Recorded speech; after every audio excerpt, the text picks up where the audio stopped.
Right, let's crack on with the weekly breakdown for the yen pairs for the third week of March. This week we've got a bunch of news. We've got yen interest rates, dollar interest rates, and also pound. We also have the Fed dot plot revision, yen CPI, and a bunch more fundamental news. So it will be a very funder heavy week. What that means is you just have to be a bit more sensible, take the safer trades. This strategy does work in any market conditions. If you look at my YouTube channel, there is a video from I think 7-8 months ago which I was trading a similar week to this, where we had a bunch of news. So if you go down to this video, it was broken down before the week started and most of the zones did work. We'll start off with GJ in terms of sells. The first zone, which is only 150 pips away, is only valid with timing or alignment, which is the small 51 and this key level.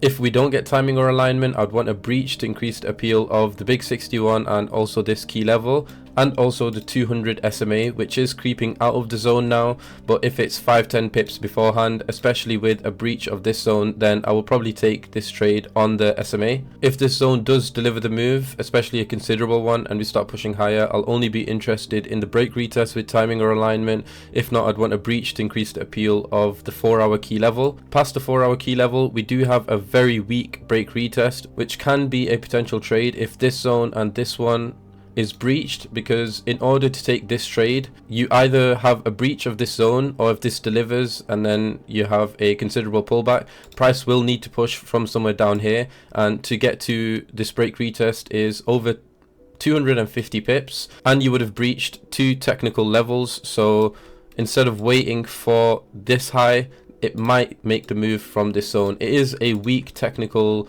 confluence, but I am highlighting it that in the right conditions it can potentially deliver. In terms of buys, the first buy that we do have is again a pretty aggressive one, but it is a potential trade for Monday morning, which is the 61 plus 4-hour key level.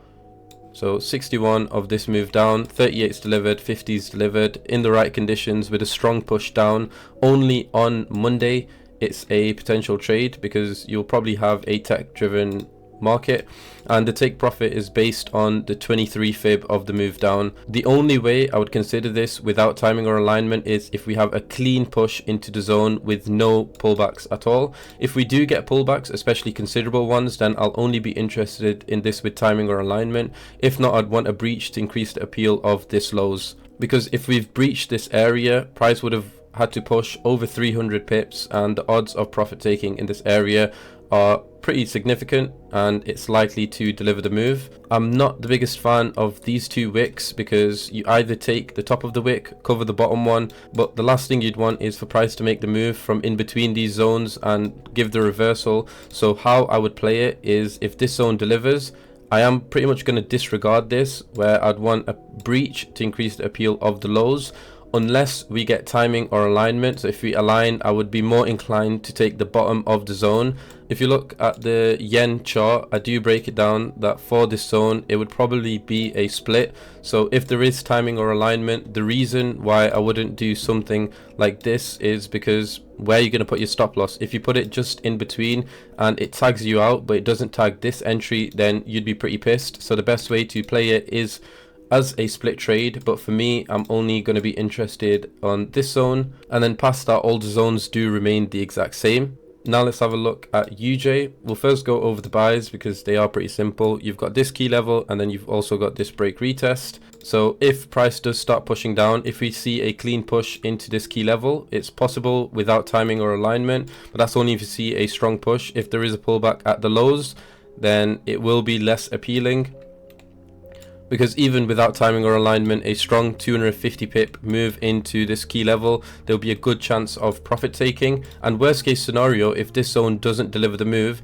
the backup is likely to deliver the move. If you do capitalize on this move, especially a considerable pullback, and price starts to push lower, then this zone is only valid with timing or alignment. If not, you want a breach to increase the appeal of this zone. For sell case scenarios, there is a zone over here with a few fibs and also this level, but since we've had a few pullbacks in close proximity, I would want a breach of this zone to increase the appeal of this one, which is the big 38. and also this key level. I do doubt that we'll get this third touch within this zone. It's probably going to be in this zone, but I'm more so using this zone as a buffer to increase the appeal of this level. If this level doesn't deliver and it breaches this, then this is a backup, this key level and the big 50 fib. However, if it does deliver the move, then I would want a breach of this area to increase the appeal of the big 61 and also key level, where I'd only be interested in the big 50 plus 4 hour level with timing or alignment. In terms of EJ potential zones for a match, in terms of buys, we've got this key level, which is a potential match for GJ 61 fib. It is a 61, but it's already delivered the move, but you also have the 160 psych level. Past that, you've got this key level and this break retest, which also has the big 50, but also this 50 on this zone. But I'm just interested in the key levels. It's enough for me to use as a potential match. In terms of sell case scenarios, this zone is a miss. I mean, it can still offer some insight, but past that, you've got this key level and these key levels. Finally, in terms of the yen index, now I've gone back to this chart because the other one is too much of an eyesore for most people. I think this is just a lot clearer. For the yen index, in terms of buys, we've simply got key level, this level and this level. You can plot fibs, but for me, so as you can see, the 50 fib is somewhat on this level, the 61 is on this zone, but for me, for the yen index, levels is more than good enough.